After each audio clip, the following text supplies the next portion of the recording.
Assalamualaikum warahmatullahi taala wabarakatuh. Perkenalkan, nama saya Muhammad Salim, asal perguruan tinggi Universitas Bengkulu, Satuan Pendidikan SMK Fauzania.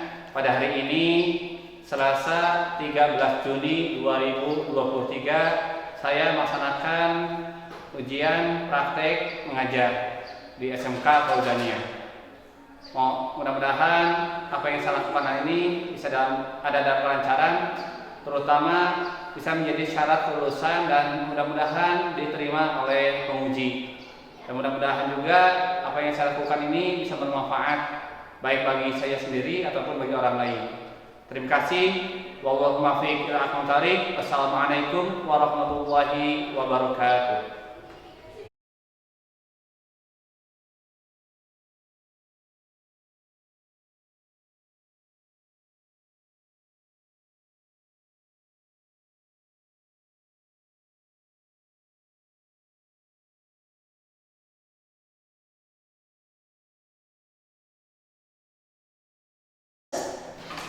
Assalamualaikum. Waalaikumsalam.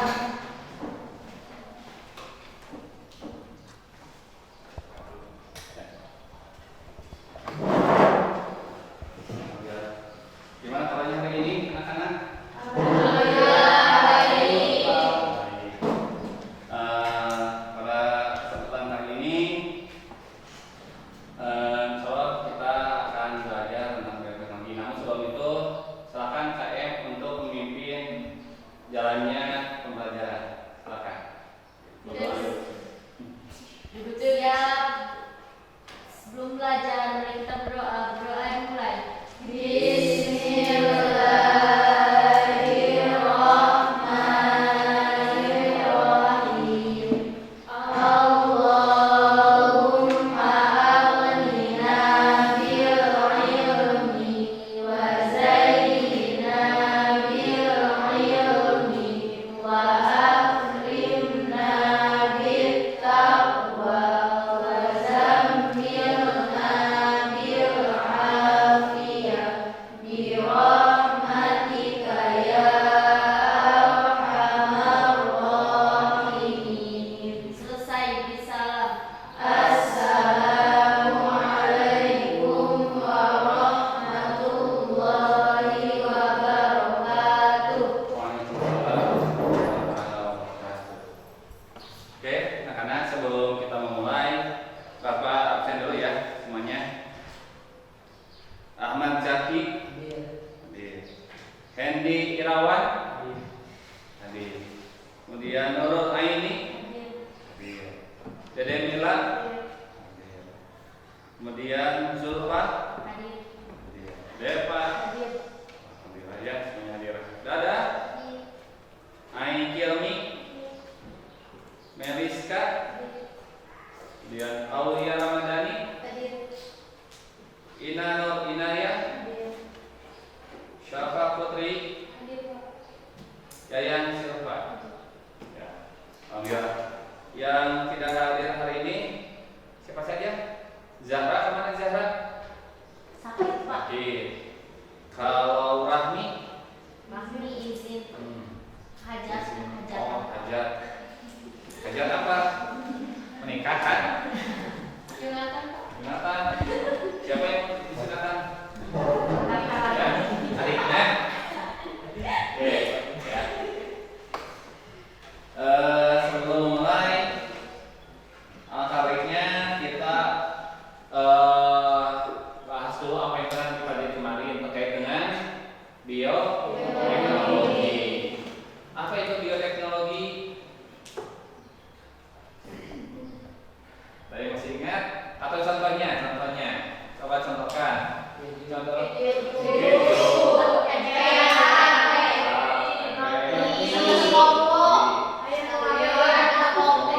Ada pokok, ya. Itu adalah beberapa contoh yang dihasilkan dari sebuah bioteknologi. Ya. Nah, pada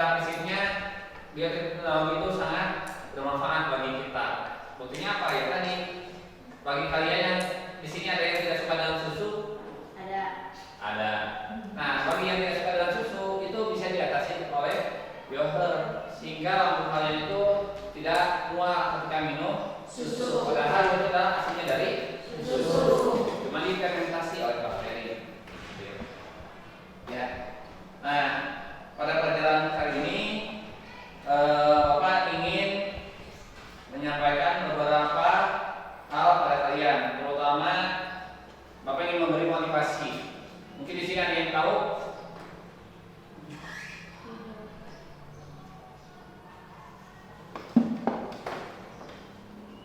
Coba, ada yang tahu? Mungkin nggak ada yang kenal ya. Namanya adalah Ali Auda. Ya. Ada yang tahu siapa itu Ali Auda? Tidak. Ya. Ini, Bapak sedikit ceritakan Ali Auda ini adalah orang yang kalau kalian lihat background itu ada apa? Buku. Kalau kalian ketahui, Ali Auda ini adalah orang yang tidak punya ijazah satupun. Mengapa? Karena sekolahnya itu hanya sampai kelas 2 SD. Tapi kenapa karyanya begitu banyak? Bahkan rumahnya yang seluas di lantai 2, seluas 300 meter, isinya adalah buku semua.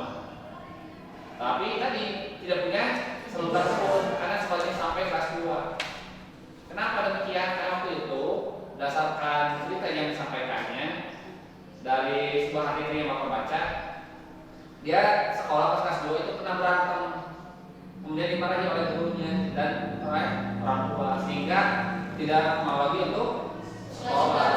Tapi keinginannya untuk terus belajar, tetap menuntut buku. Akhirnya apa yang terjadi? Ya, setiap ada catatan maupun kalau dulu mungkin tidak ada internet, tapi adanya koran. Ada koran secuil yang dia temukan, dia baca. Bahkan bahasa Inggris, bahasa Arab dia kuasai. Sampai beliau itu merupakan seorang penerjemah buku-buku dari Timur Tengah sama Barat. Ya. Ini sedikit motivasi buat kita bahwa ijazah itu tidak menentukan orang sukses, tapi kemauan kita untuk terus belajar itu yang akan menjadikan kita sukses. Gitu. Kemudian yang kedua, ya, coba dengarkan ya.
yang wafat ketika ngaji, dan itu dimimpikan oleh seorang yang berziarah, ya, yang itu mensolatkan kepada mayit tersebut. Sampai pesan kenapa? Sampai para pejabat itu mensolatkan, padahal dia bukan seorang pejabat, bukan seorang ulama, tapi sebagai santrinya Imam Maliki. Nah, ternyata dia ceritakan bahwa setiap dia membaca sebuah bab maka naik derajatnya. Derajat satu lagi naik lagi derajatnya, sampai derajat itu satu derajat di bawah para nabi. Itulah pentingnya kita belajar ilmu. Dan ingat, jangan pernah mencari ilmu untuk ijazah. Paham ya? Itu sebagai hikmah dari sebuah kisah untuk kalian dari Syekh Sam Al-Burhani. Nah, di sini yang akan kita pelajari hari ini terkait dengan bioteknologi. Mungkin dapat perwakilan salah seorang untuk membacakan tujuan pembelajaran. Ada yang mau maju ke depan untuk membacakannya? Silakan.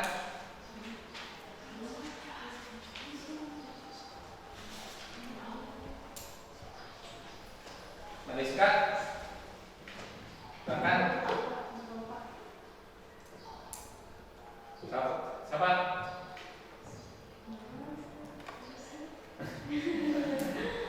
Nanti bergantian tuh. So, Mariska dulu. Ya. Tujuan pembelajaran. Setelah peserta didik melakukan pembelajaran, maka peserta didik diharapkan mampu: 1. Memahami perbedaan bioteknologi tradisional dan bioteknologi modern. 2. Menuntut jenis mikroorganisme yang digunakan dalam bioteknologi. 3. Membandingkan peranan mikroorganisme yang dimanfaatkan pada bidang makanan dan pertanian. Oke, jadi untuk pembelajaran hari ini kita hanya akan mempelajari tujuan pembelajaran, yaitu yang pertama tadi apa? Menurut memahami perbedaan teknologi dan yang modern. Kemudian Ahmad Zaki yang kedua apa tadi? Menentukan jenis bioteknologi. Ya. Kemudian yang ketiga, silakan dari tengah. Membandingkan peranan mikroorganisme yang dimanfaatkan pada bidang makanan dan pertanian. Oke, jadi intinya kita harus mempelajari dulu apa yang maksud dengan bioteknologi secara tradisional dan modern. Gitu. Kenapa? Sebetulnya dari zaman dahulu itu bioteknologi sudah diterapkan. Namun perbedaannya apa nanti dengan pada masa sekarang? Kedua, yang namanya bioteknologi pasti akan memanfaatkan mikroorganisme. Makanya kita tahu jenisnya apa saja. Karena mikroorganisme ada apa saja? Mikroorganisme ada apa saja yang kita ketahui? Ada bakteri, ada jamur, ada protozoa, ada apa lagi? Virus, ya. Itu mikroorganisme semua. Tapi kita harus tahu dulu yang mana yang digunakan. Kemudian yang ketiga, membandingkan peranan mikroorganisme yang dimanfaatkan pada bidang makanan dan pertanian. Apakah sama aja mikroorganismenya? Gitu. Paham ya?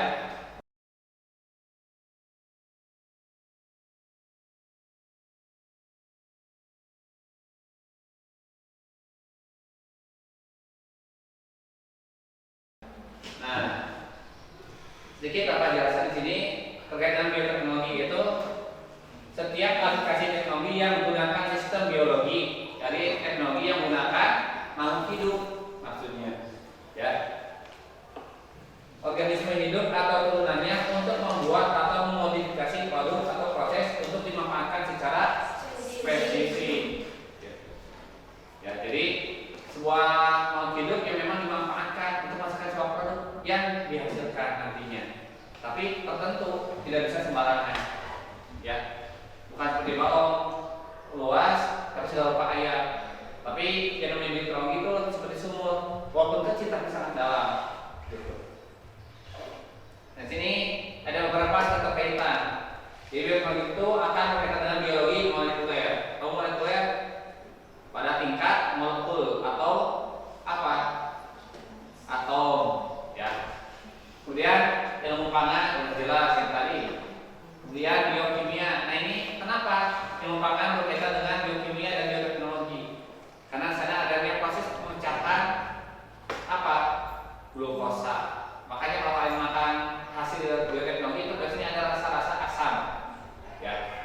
Kemudian mikrobiologinya udah jelas. Kenapa? Makhluk hidup yang dimanfaatkan ya. Kemudian ada juga genetika, walaupun sedikit terpisah tapi sangat berpengaruh gitu. Buktinya apa? Ya, saya pernah mendengar ada anggrek yang warnanya bisa dirubah-rubah. Nah, itu hasil dari bioteknologi. Nah, gini prinsipnya. Kita lihat pada zaman prasejarah jenis mikroorganisme itu sangat banyak digunakan dalam beberapa makanan seperti pembuatan keju, roti, dan bir. Nah, sedangkan pada modern itu berbeda lagi, gitu. Salah satunya di sini ada domestikasi dilakukan oleh hewan yang unggul atau terdapat persediaan daging. Contoh, domba Garut. Kalian tahu nggak domba Garut itu aslinya seperti apa? Itu merupakan hasil persilangan dari berbagai macam domba yang ada di dunia, sehingga menghasilkan domba unggul. Tapi yang karena asalnya ada di Garut, maka disebutlah domba Garut. Gitu, ya. Kemudian budidaya tanaman. Dulu kalau panen itu 1 tahun 2 kali, sekarang dalam 1 tahun bisa 3 kali. Ya. Kemudian juga ada hasil makanannya berupa keju. Nah, kalau di barat itu ada hasil fermentasi yang menghasilkan bir. Dan terakhir, karena di sana mungkin tidak ada nasi, adanya gandum, makanya dibuatlah roti. Gitu. Makanya kalau kalian makan roti, kok kenapa bisa mengembang? Itu karena ada bantuan dari mikroorganisme atau dari bioteknologi. Nah, ini prinsipnya. Pertama, dalam prinsip bioteknologi itu harus ada agen. Ya, agennya siapa? Makhluk hidup. Gitu. Jadi ada agen biologi.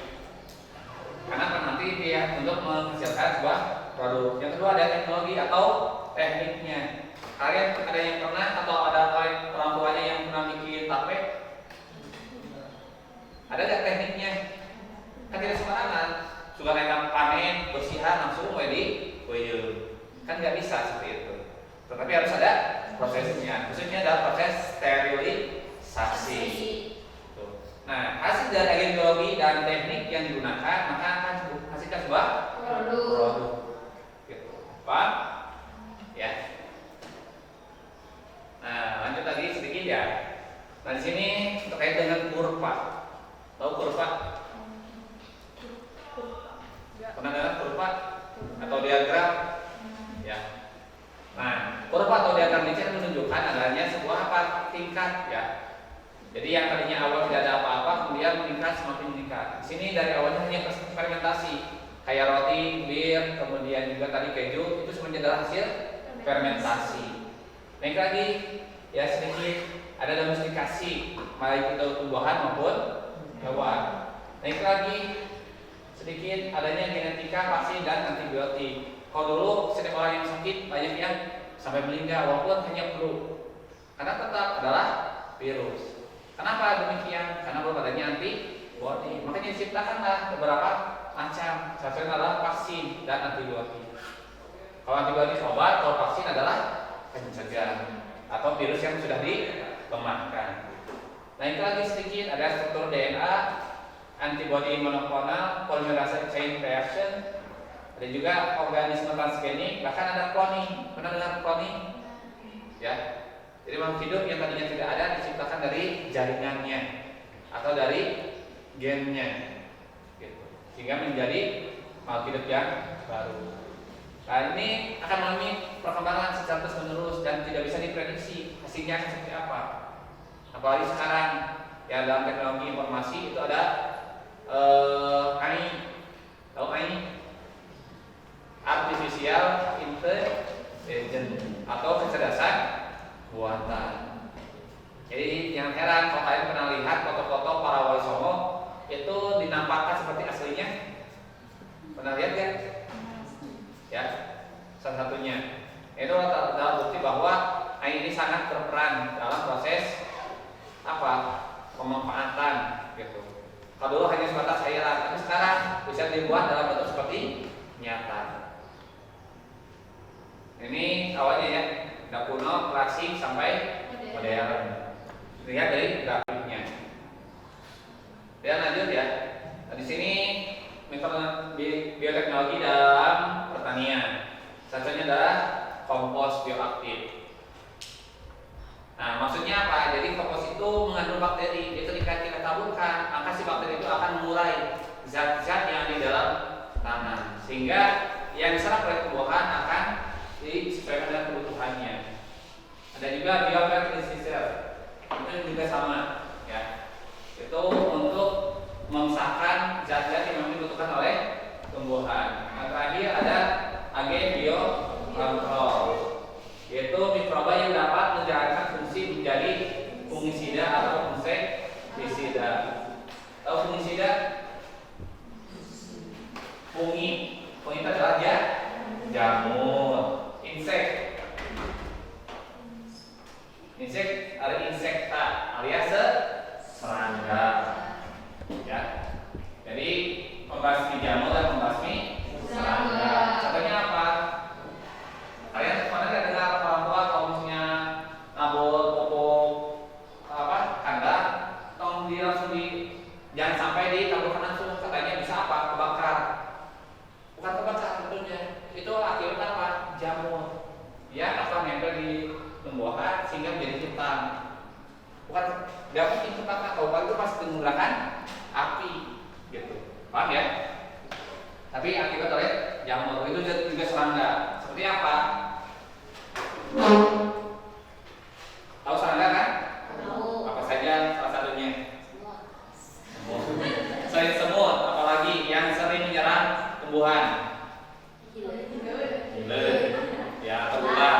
Dan juga apa yang bau itu? Kungkang. Ya.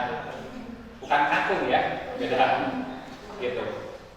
Itu ya salah satunya. Ini salah satu proses bagaimana mikroba itu bisa berfungsi terhadap tumbuhan, ya. Nah, lanjut lagi pada peternakan dan perikanan. Ada yang punya peternakan di rumahnya? Kalian pernah lihat ya, ada sapi atau domba itu dikasih makannya bukan rumput tapi ampas. Ya.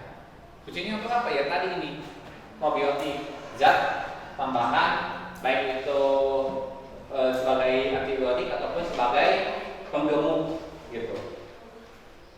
Makanya tidak sedikit ada domba ataupun sapi yang dalam misalnya domba itu dalam 4 bulan bisa panen, gitu.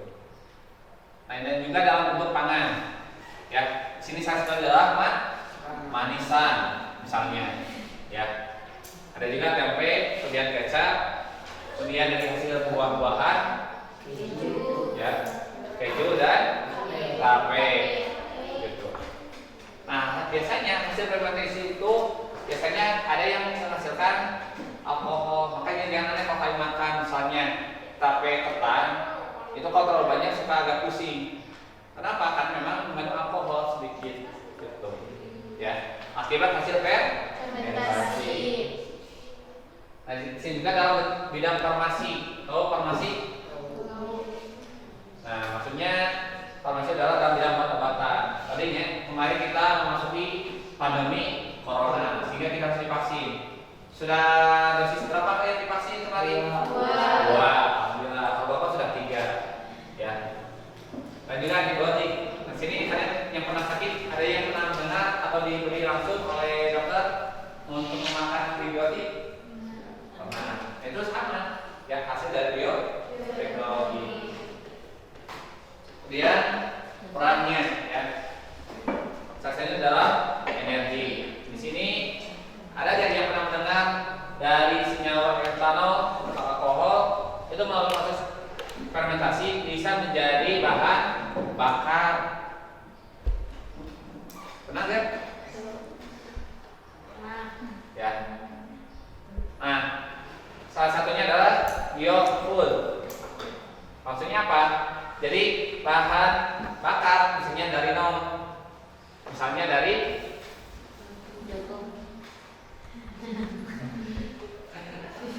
singkong. Nah, di singkong itu menghasilkan alkoholnya cukup banyak, sehingga bisa dirubah menjadi etanol. Ada juga dari beberapa buah yang lain, gitu.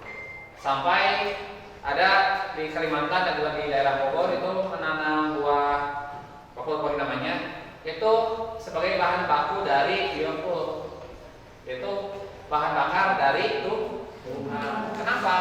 Kalau minyak bumi bisa habis, kalau tumbuhan bisa terus bisa di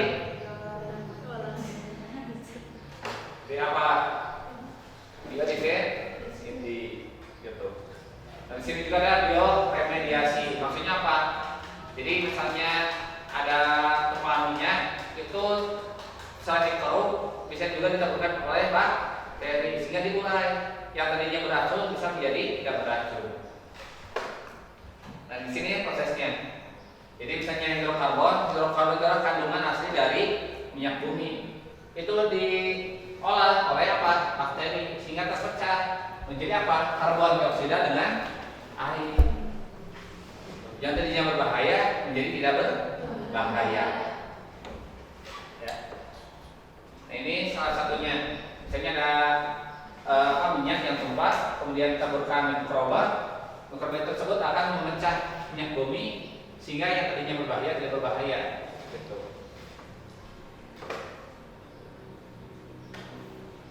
Oke, nah, ini narkobanya. Teknologi merupakan ilmu multidisiplin yang memanfaatkan makhluk hidup. Yang tadinya ada beberapa materi, mulai dari biokimia, genetika, kemudian apa lagi? Biologisnya, ya itu semuanya digunakan. Kemudian prinsipnya, tadi pertama adanya makhluk hidup atau agen, kemudian adanya teknologi atau metode atau tata caranya, dan yang ketiga adanya produk. Gitu. Kemudian yang ketiga, ilmu bioteknologi terus berkembang pesat. Yang tadi awalnya hanya fermentasi berubah menjadi cloning atau bahkan kultur jaringan atau bahkan rekayasa genetika yang tadi bisa merubah warna bunga. Kemudian pemanfaatan bioteknologi mencakup hampir semua bidang kehidupan, termasuk pertanian, perikanan, peternakan, pangan, sandang, energi, farmasi, kedokteran, tambang, yang tadi minyak ya, pengolahan limbah dan lain-lain. Itu ya.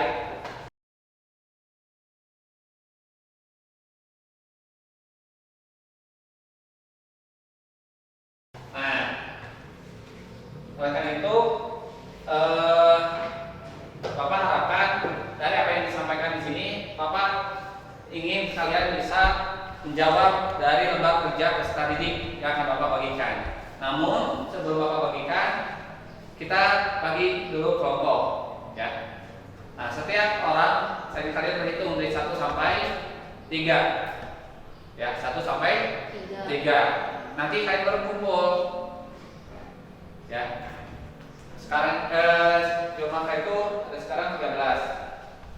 Berarti 1 sampai 12 bagi 3 berarti 4 ya.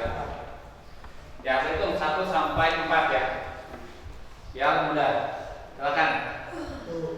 2 3, 4, 1 2, 3, 4, 3, 4. 1. Oke, jadi nanti kalian berkumpul yang satu dengan nomor 1 lagi, yang nomor 2 dengan nomor 2 lagi, yang nomor 3 dengan nomor 3 lagi. Biar lebih mudah. Nomor 1 di sini, nomor 2 di sini, nomor 3 di sini, dan nomor 4 paling ujung. Ya. Silakan.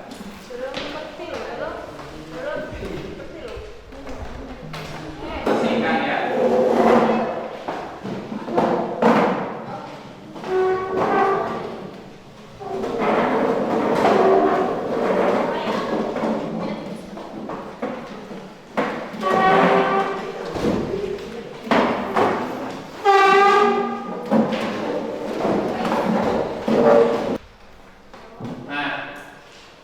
Kemudian untuk menjawab yang lainnya, kalau misalnya tidak ada, kalian bisa mencari sumber-sumber yang bisa kalian gunakan. Salah satunya adalah internet. Gitu.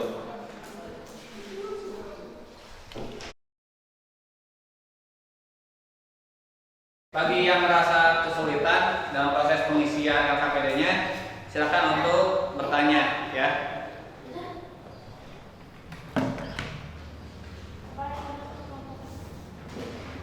Untuk nama kelompok silakan beri nama masing-masing saja, ya.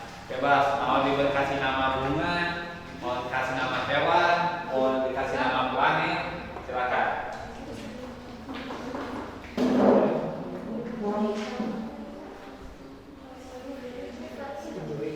Silakan biar lebih cepat. Mungkin bagi-bagi tugasnya. Ada yang berfungsi untuk mencari informasinya, ada juga yang bekerja untuk mengisinya, ya. Ada juga yang mungkin bekerja untuk mengonsep materinya.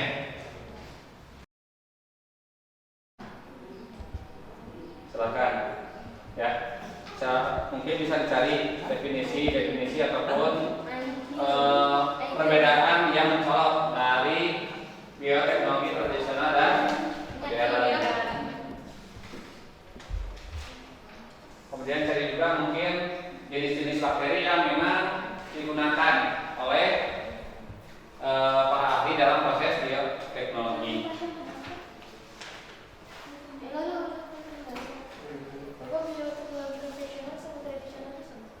Konvensional dan tradisional itu sama, ya.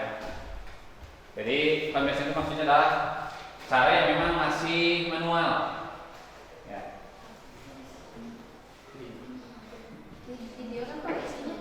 Iya.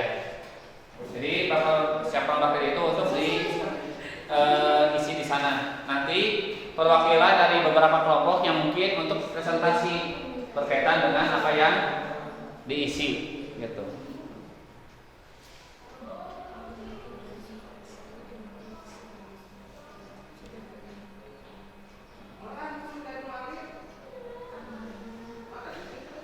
Nah, untuk jawabnya Bapak kocok saja, ya. Gini, biar mudah nanti untuk yang nomor 2 itu dijawab oleh 2 kelompok karena cukup banyak kan. Bapak meminta kalian menyebutkan 3 jenis mikroorganisme, gitu. Oke, untuk nomor 1, nomor 2 siap? Oke, silakan. Nomor 1, bacakan soalnya kemudian sampaikan jawabannya. Jelaskan perbedaan bioteknologi tradisional dan bioteknologi modern. Bioteknologi tradisional menggunakan fermentasi dan prinsip sederhana dalam memanfaatkan makhluk hidup. Sedangkan bioteknologi modern adalah memakai rekayasa genetika dan fungsi sel, di mana ini merupakan penerapan yang lebih baru perbaikan genetikanya tidak terarah. Oke, bisa dipahami yang lain? Atau ada yang mau menambahkan? Menanyakan? Cukup? Ya, jadi berdasarkan apa yang disampaikan, hal konvensi itu hanya proses sederhana. Contohnya adalah hasil fermentasi. Nah, hal yang modern itu yang diujinya apa? Genetikanya. Makanya tadi, misalnya keluasan sifat dari sebuah bunga itu bisa ditentukan mau warna apa bunganya. Paham ya? Oke, nomor 2 mungkin oleh kelompok 4 dulu, 1 sampai 3-nya. Silakan. Kelompok 4, mohon maaf. Tuliskan 6 jenis mikroorganisme, bahan dan produk yang dihasilkan. Jenis mikroorganisme 1. Staphylococcus lactis, bahan baku susu, produk yang dihasilkan keju. 2. Aspergillus oryzae, bahan baku kedelai, produk yang dihasilkan kecap. 3. Saccharomyces cerevisiae, bahan baku tepung gandum, produk yang dihasilkan roti. 4. Acetobacter pseudomonas, bahan baku air kelapa, produk yang dihasilkan nata de coco. 5. Saccharomyces cerevisiae. 3 saja yang dibacakannya, ya. Sudah? Oke.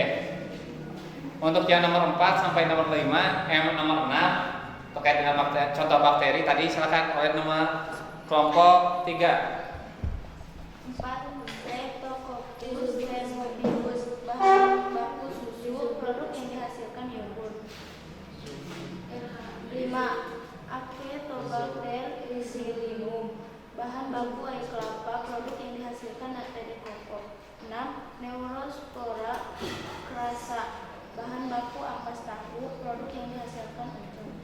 Oke. Jadi itu adalah salah satu atau beberapa contoh mikroorganisme yang digunakan dalam bidang makanan dan juga bahan baku serta produknya. Jadi kalian bisa memahaminya bagaimana mikroorganisme itu bisa digunakan dalam proses bioteknologi.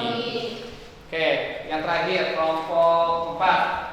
Silakan bacakan soalnya dari nomor 3. Perbedaan dari mikroorganisme dan peranan dalam bidang makanan dan pertanian. Perbedaan mikroorganisme yang digunakan pada bidang makanan dan pertanian.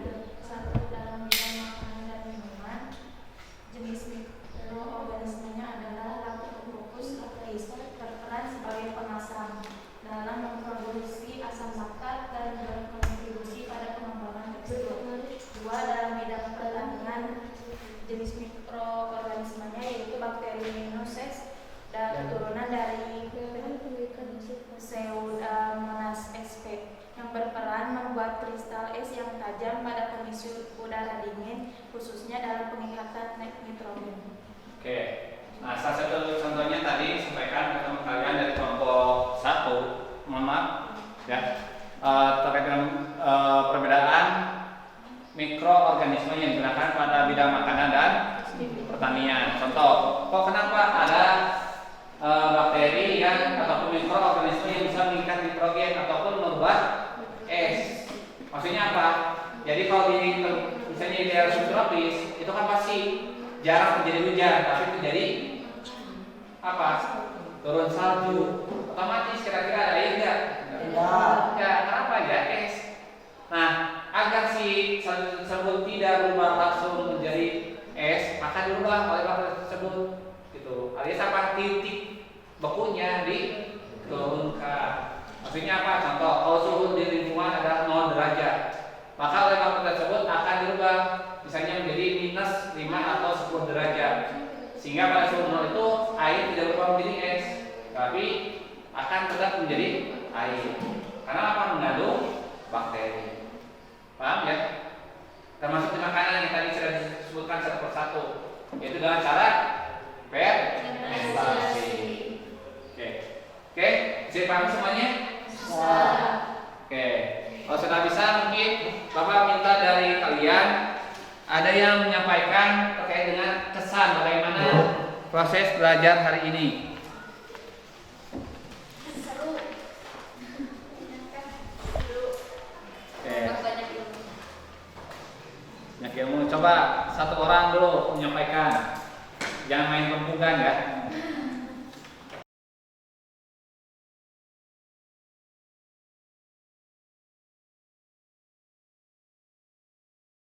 Apa yang tadi dijelaskan? Coba jawab beberapa pertanyaan di sini.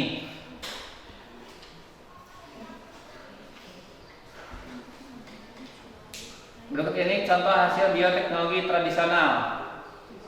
Kecuali Kultur jaringan. jaringan. Bagus ya. Itu salah satu contoh bioteknologi yang memang sudah pada tingkat modern. Kemudian yang kedua, jenis bakteri yang berfungsi merubah susu menjadi keju. Lactobacillus. Oke. Ya. Kemudian yang ketiga, mikroorganisme Acetobacter pseudomonas merupakan mikroorganisme dalam proses pembuatan Kemudian yang keempat, bakteri Minoses merupakan mikroorganisme yang membantu pencegahan air membeku lebih cepat.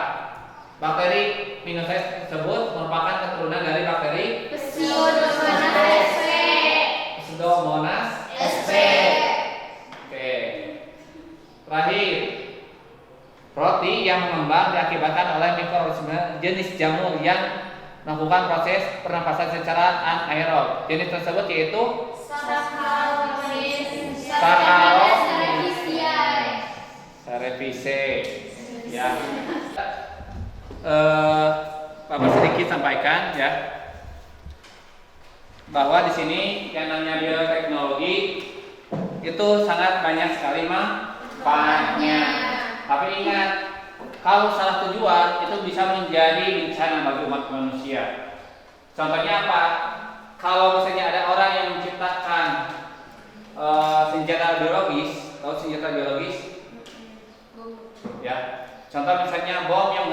virus, sehingga satu daerah, satu kampung atau bahkan satu negara bisa terjangkit virus itu. Apa yang terjadi? Kematian massal. Itu kan hasil dari teknologi, tapi digunakan dalam proses tujuan yang salah. Maka dari itu kita harus menemukan bahwa apapun yang kita lakukan harus bertujuan untuk kemaslahatan dan kemanfaatan bagi orang banyak, ya, ataupun orang lain. Bisa dipahami? Ya. Oke, untuk pembelajaran selanjutnya kita akan mempelajari berkaitan masih tentang bioteknologi, tapi pada bioteknologi modern. Salah satunya adalah kultur jaringan dan rekayasa genetika. Jadi Bapak harapan kalian untuk apa? Untuk mencari informasi agar ketika nanti kita belajar kalian sudah tahu pemahaman ataupun informasi yang kalian dapatkan belum tentu semuanya Bapak sampaikan, sehingga kita bisa sharing berdasarkan apa yang kalian dapatkan. Itu saja mungkin untuk pembelajaran hari ini, mudah-mudahan bermanfaat dan mohon maaf juga atas segala kekurangannya. Untuk itu kita tutup saja. Silakan untuk dipimpin berdoa oleh KM.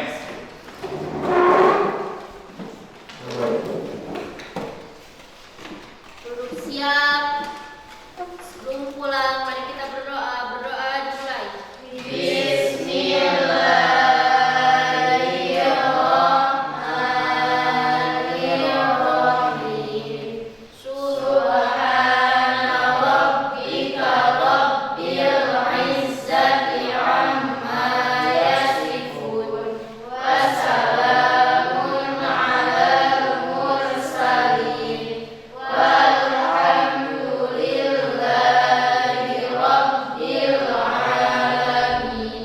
Selesai beri salam. Assalamualaikum warahmatullahi wabarakatuh. Waalaikumsalam warahmatullahi wabarakatuh. Terima kasih atas perhatiannya. Wallahul muwaffiq ila aqwamit thoriq. Wassalamualaikum warahmatullahi wabarakatuh. Waalaikumsalam warahmatullahi